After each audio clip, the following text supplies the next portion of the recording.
It was a star-studded evening in Detroit last night as celebs stepped out for the official grand opening party of the new John Varvatos store. My wife sent me a picture today. She goes, "Why weren't we invited?" Aaron Nicole got a VIP ticket to sit down with John Varvatos and Alice Cooper today to talk about the event and their future in Detroit. Celebs like Justin Verlander, Kate Upton, Michael Bolton, and Alice Cooper were all in attendance at last night's Rock and Roll Bash. Listening to everybody rave about how special it was to do this and have Alice here, and I mean, it just doesn't happen every night.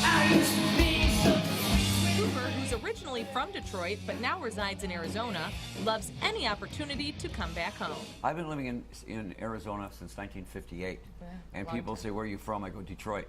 We love So, that. you know, Thanks for the good publicity. Well, it's a bragging right, I think. Being But he from came Detroit, back. He came back around late '60s. yeah. And that's when the band really, kicked it in here. They were accepted in Detroit where they weren't accepted in other places. Right. Of course they were accepted here. They don't call it Detroit Rock City for nothing. Speaking of the city, as John would like to say, he didn't just dip his toes in with opening a new store here.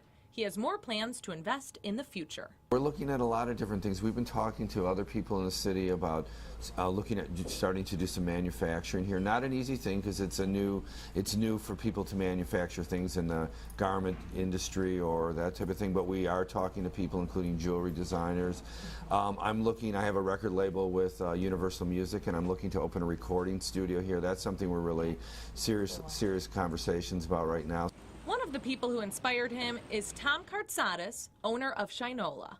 We followed them into coming in here, and I was like, "Wow, you're this Tom who started the company." I'm like, Yeah. "Wow, you're really making a move there," and he did it, and he put his flag in the ground. He was one of the early ones. He put his flag in the ground, and I love his spirit and what he created. And John's spirit has got the wheels spinning for Alice now too.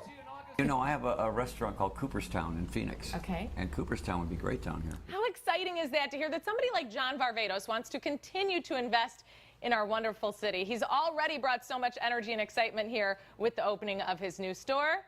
Looking forward to what's in the future. With the Now Detroit, I'm Erin Nicole.